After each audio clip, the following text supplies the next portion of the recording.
Le claquement aigu d'un coup de feu transperça le calme fragile de la banlieue, telle une lame tranchant l'air immobile. Marcus Jones, un homme noir au port altier et au regard d'ordinaire calme, se figea au milieu de l'asphalte sombre. Son visage se crispa, tiraillé entre douleur et incrédulité. Une brûlure fulgurante éclata dans son ventre. Par pur réflexe, sa main se plaqua sur son abdomen, là où sa chemise était déjà imbibée de sang. Un rouge profond s'échappait de la blessure, serpentant jusqu'à tacher le trottoir impeccable. Dans son autre main, Marcus tenait toujours le téléphone qu'il venait de sortir de la poche intérieure de sa veste. Ses yeux, écarquillés, se posèrent sur le policier blanc à quelques mètres de là. Il cherchait une réponse dans cette posture figée, cette arme encore fumante, ce silence plus lourd qu'un cri. Ses jambes cédèrent. Il tomba à genoux, puis s'écroula, son corps s'effondrant lentement dans une respiration haletante. L'agent Daniel Hansen ne bougea pas. Son Glock 19 restait levé, une légère traînée de fumée s'élevant du canon. Son visage portait une expression désorientée, un mélange d'arrogance satisfaite, de colère contenue et d'une prise de conscience tardive. Il venait de tirer sur un homme. Il le savait. Mais ce qu'il n'avait pas encore compris, c'était l'ampleur du séisme qu'il venait de déclencher. Une heure plus tôt, Marcus Jones roulait paisiblement sur l'autoroute dans sa Lexus ES 350 noire, en route vers Ockham. À l'intérieur du véhicule, la climatisation diffusait une fraîcheur agréable, contrastant avec la chaleur lourde de cet après-midi de fin d'automne. Âgé de 50 ans, Marcus venait de terminer une semaine éreintante au Pentagone, à Arlington en Virginie. Lieutenant-colonel dans l'armée américaine, il totalisait près de 30 ans de service. Des missions stratégiques, des déploiements à l'étranger, une carrière discrète mais cruciale pour la sécurité nationale. Respecté pour son intelligence, sa rigueur et son calme naturel, il inspirait confiance. Mais ce week-end-là, il n'était pas le soldat décoré. Il était simplement Marcus, un fils attentif allant rendre visite à sa mère, Martha, une veuve vivant seule à Semi-Gesta depuis la mort de son mari, un avocat éminent. Il l'avait appelé dans la matinée, promettant de passer avec un shortcake aux fraises de sa boulangerie favorite. Rien que d'imaginer son sourire avait fait naître le sien. Il inséra un CD de jazz classique dans le lecteur et laissa la musique effacer la fatigue de son vol depuis Washington DC. En entrant dans Reichstadt, il avait l'impression de pénétrer dans un autre monde. Des demeures somptueuses, des portails ouvragés, des haies parfaitement taillées. Les routes étaient nettes, l'air silencieux, parfois traversé par le ronronnement d'une berline luxueuse. La richesse, l'ordre et l'exclusivité régnaient. Marcus ralentit, respectant les 25 miles par heure imposés. Il roulait prudemment, attentif à l'environnement paisible. Ce qu'il ignorait, c'est que sa présence avait déjà été remarquée. L'agent Daniel Hansen, quadragénaire blanc, patrouillait le secteur. Il cultivait des préjugés raciaux subtils mais bien ancrés. Pour lui, un homme noir conduisant une Lexus dans ce quartier blanc fermé éveillait forcément les soupçons. Il ne cherchait ni nom ni justification. La voiture et la couleur de peau suffisaient. Le voilà encore, murmura Hansen en plissant les yeux. Y a quelque chose. De la drogue, peut-être un repérage pour un cambriolage. Sans infraction au code de la route, Hansen fit demi-tour, accéléra et activa les gyrophares rouges et bleus. Marcus aperçut la voiture dans le rétroviseur. Il soupira. Il n'avait rien fait de mal. Peut-être était-ce un simple contrôle de routine. Il se rangea calmement, coupa le moteur, baissa sa vitre et posa ses mains sur le volant, à 10h10, comme dans les manuels. Il attendit. La voiture de patrouille s'arrêta à distance réglementaire. Mais la sortie d'Hansen de son véhicule trahissait autre chose, une hostilité à peine contenue. Il claqua sa portière, la démarche agressive, la main effleurant son arme. En s'approchant, il scrutait la Lexus d'un œil soupçonneux, presque envieux. Quand il parvint à la fenêtre, il se pencha brusquement. « Permis et papier » aboya-t-il. Aucune salutation, aucun motif, aucune explication. Juste une suspicion glaciale. Marcus, malgré l'humiliation, resta maître de lui. « Bonjour, officier. Y a-t-il un problème? Ai-je enfreint une règle ?» Hansen ignora la question, fixant Marcus comme une menace à évaluer. « Le fait est que t'es là, » cracha-t-il. « Qu'est-ce que tu fous à Summit Ridge? C'est pas chez toi. File-moi tes papiers, maintenant. » Marcus sentit une colère froide monter en lui, mais ses années de service l'avaient formé au contrôle. Il inspira, ouvrit la boîte à gants, sortit ses papiers. Je rends visite à ma mère. Elle vit sur Auckland. Voici mon permis, mon enregistrement et mon assurance. Hansen arracha les documents, lut le nom, Marcus Aurelius Jones, résident d'Alexandria, Virginie. Oh, Virginie, ricana-t-il. Et tu viens ici pour visiter ta mère? Ça ressemble plutôt à du repérage pour cambrioler. Le ricanement était ignoble. Marcus n'en pouvait plus. Officier, votre comportement est inacceptable. Vous abusez de votre autorité. Je n'ai rien fait. Je vous demande de cesser immédiatement. Pour Hansen, ces mots étaient une offense personnelle. Il rougit. Tu ne me donnes pas d'ordre. Sors de cette foutue bagnole maintenant. Je veux vérifier si t'as pas de la drogue ou une arme. Il cogna la vitre du plat de la main, aboyant ses ordres. Marcus le fixa. Il comprit que l'homme était instable, prêt à déraper. Il fallait désamorcer. Il coupa le moteur, défit sa ceinture, sortit calmement. Je suis sorti comme vous avez demandé. Et maintenant? Mais rien ne changea. Le regard d'Hansen devint plus dur. Il s'avança jusqu'à presque le toucher, envahissant son espace. Je veux que tu quittes ce quartier. Tu m'entends? Tu n'as rien à faire ici. Ce quartier est pour les gens honnêtes, les blancs, pas pour les sales comme toi. Les mots, crus et haineux, frappèrent Marcus en plein cœur. Ce n'était plus un contrôle, c'était une agression raciale manifeste. Il fallait agir. Il fixa Hansen dans les yeux. Officier, ce que vous dites est illégal. Je vais enregistrer cette interaction et appeler mon avocat. Il glissa lentement la main dans sa veste pour prendre son téléphone. Un geste calme, mesuré. Mais dans l'esprit tordu d'Hansen, ce geste devint une menace. Ou peut-être attendait-il justement ce prétexte. Il hurla. Qu'est-ce que tu fous? Montre-moi ton arme. Et il tira. Arrêtez, arrêtez. Avant même que Marcus n'ait pu récupérer son téléphone, avant que la réalité n'ait eu le temps de s'installer, l'officier Hansen réagit avec une rapidité terrifiante. Il ne posa aucune question, ne prononça aucun avertissement. Nourri par le pouvoir, empoisonné par ses préjugés, il dégaina son Glock 19.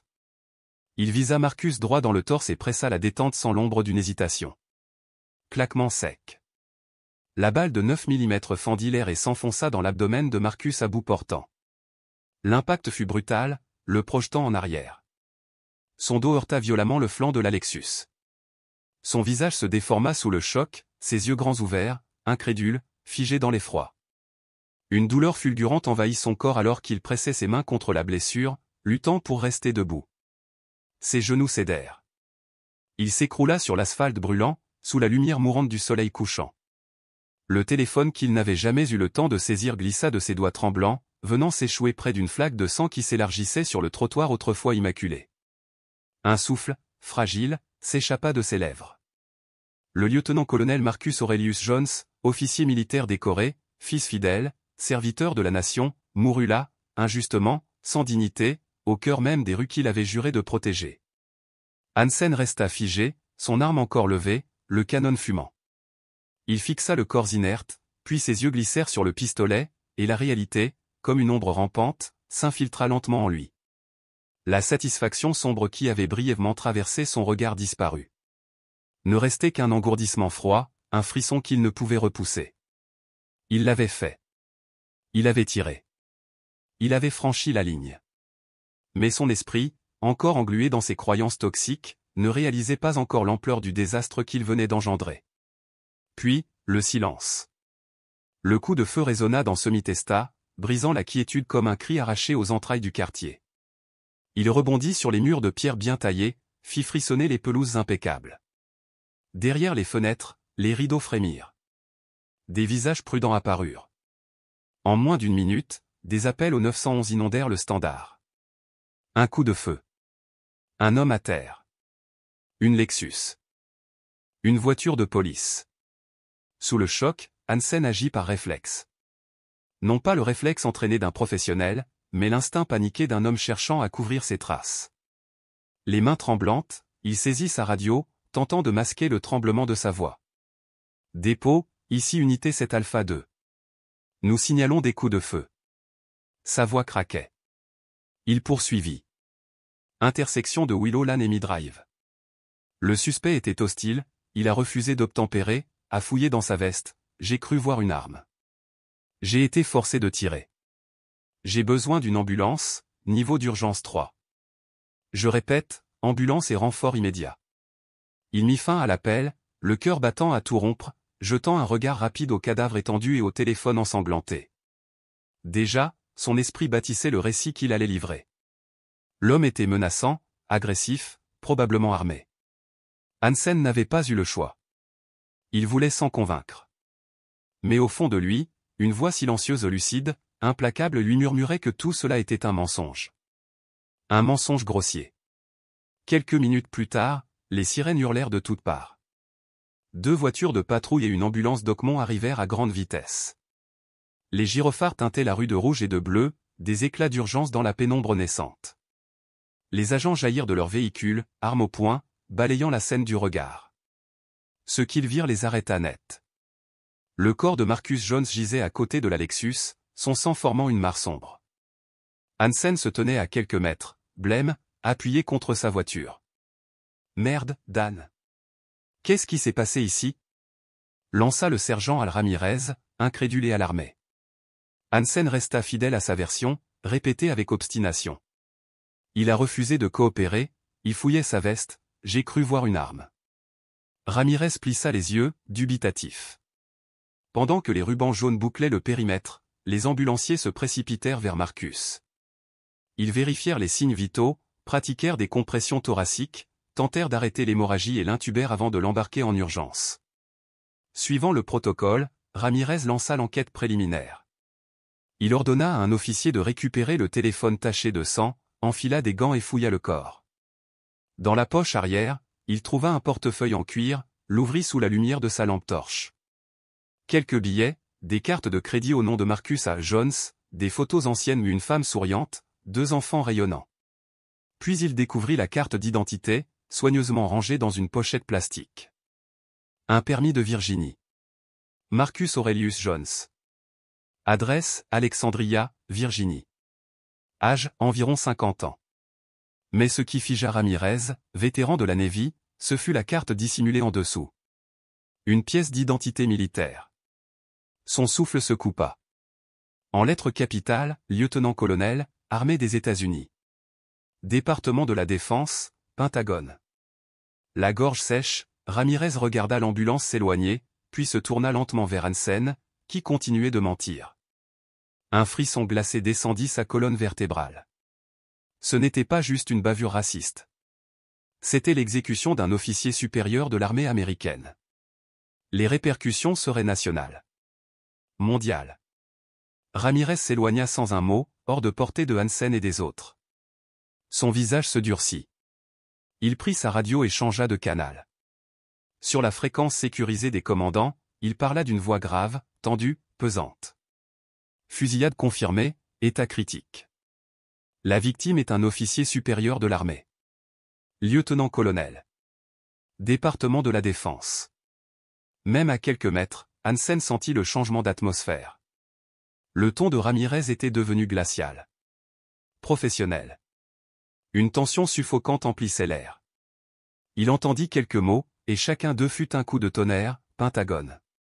Situation grave. Officier décoré. À cet instant, la confusion de Hansen se mua en une terreur pure et paralysante. La sueur perla sur son front. Sa chemise lui collait au dos. Ses jambes tremblaient. Il comprenait enfin. Il n'avait pas simplement tiré sur un homme. Il avait abattu un symbole. Un héros. Et sa propre vie venait de basculer à jamais. Les sirènes retentirent à nouveau, cette fois en direction du centre médical d'OCM. À l'intérieur, une équipe entière de médecins se battait pour sauver Marcus Aurelius Jones. La balle avait ravagé ses organes vitaux. La perte de sang était immense. Malgré l'arrivée rapide des meilleurs chirurgiens, malgré tous les efforts de l'hôpital, les dégâts étaient irréversibles. La lutte dura des heures. À 21h17, le cœur du lieutenant-colonel s'arrêta. Il mourut sur la table d'opération, loin de sa famille, loin de ses soldats. Une vie d'honneur, anéantie par un acte de haine aveugle. La nouvelle se répandit d'abord comme une traînée de poudre à Oakmont, puis plus vite encore par les canaux militaires. Elle atteignit les salles froides du Pentagone à Arlington. Quand les hauts responsables reçurent la confirmation, la colère éclata. Le deuil se mua en rage. Ce n'était pas juste une victime. Marcus Jones était un modèle. Un mentor. Un frère d'armes. Son nom résonnait avec intégrité, discipline, courage et loyauté. Et maintenant, ce nom allait enflammer une nation. L'assassinat de Marcus Jones par un policier d'une petite ville, dans des circonstances lourdement marquées par le racisme, ne fut pas seulement une tragédie. C'était une violation honteuse de tout ce qu'il incarnait, de tout ce qu'il avait juré de défendre. Dans son bureau donnant sur le fleuve Potomac, le général 4 étoiles James Harrison, vice-chef d'état-major de l'armée américaine et frère d'armes de longue date de Marcus, reçut l'appel qui fit tomber son sang-froid d'un coup. Son visage rougit de colère. Ses yeux bleus perçants s'illuminèrent d'une fureur glaciale sous ses sourcils froncés alors qu'il claquait violemment le téléphone contre le bureau. Incroyable, inacceptable, gronda-t-il, la voix tremblante de rage. On abat un officier dans la rue comme un chien, simplement parce qu'il est noir. Dans ce pays, le même pays pour lequel il a donné sa vie. Bon sang, on ne laissera pas passer ça. La fureur de Harrison devint une étincelle. Le soir même, elle embrasa les plus hauts échelons du département de la Défense. Des réunions d'urgence furent convoquées.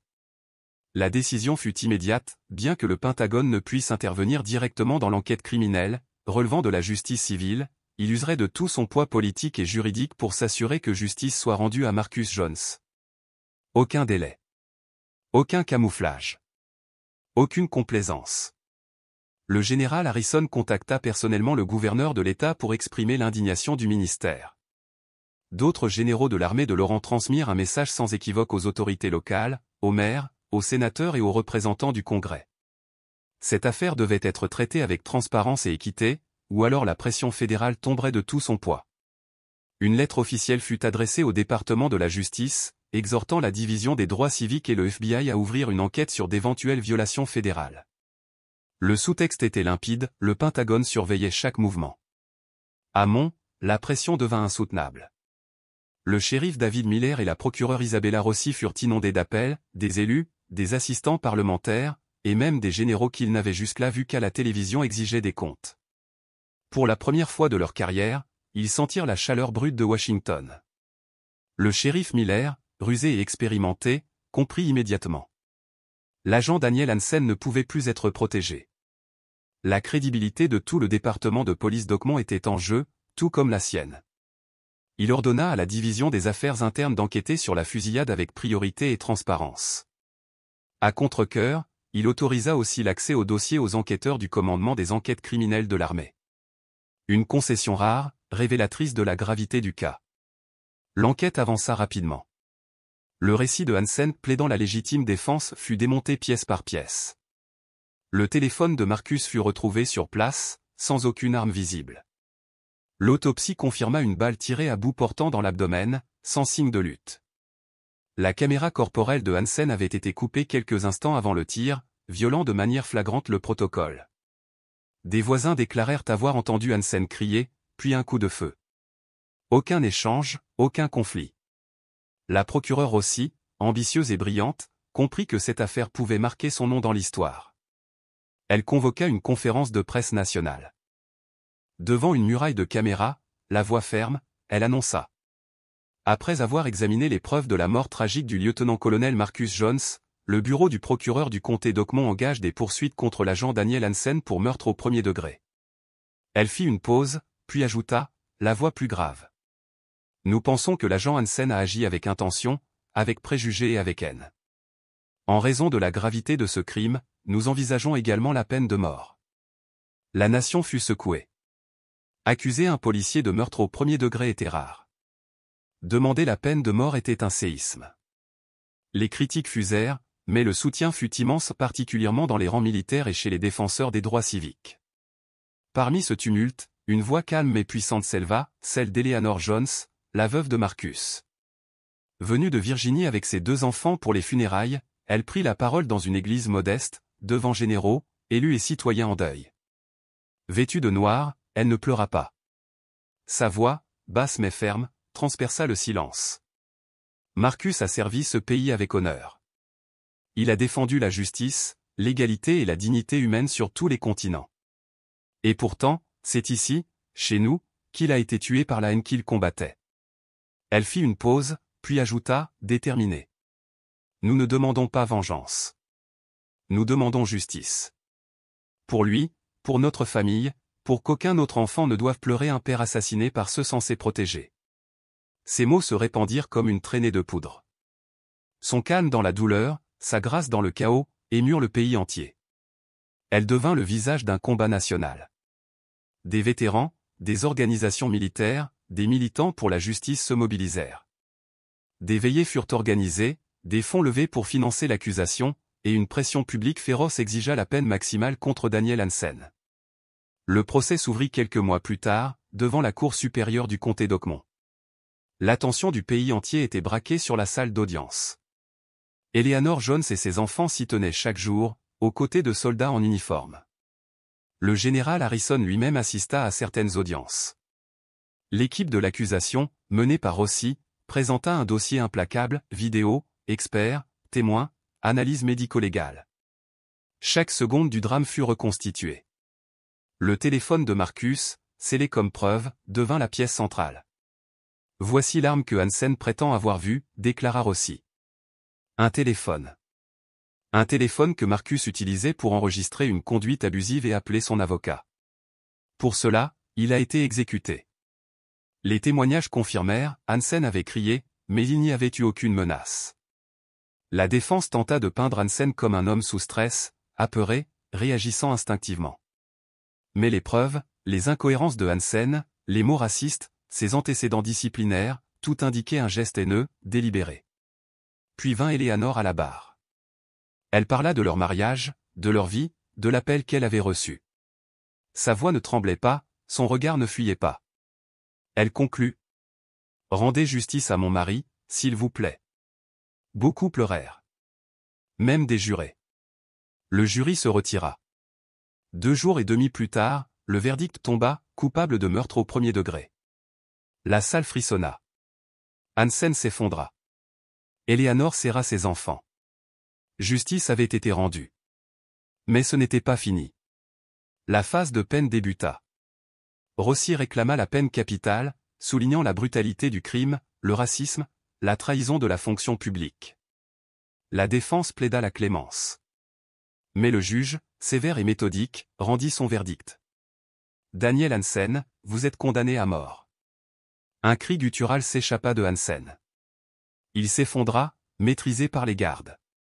Eleanor pleura, cette fois libérée d'un poids trop longtemps porté. Le monde entier regardait. Le général Harrison déclara. Justice a été rendue.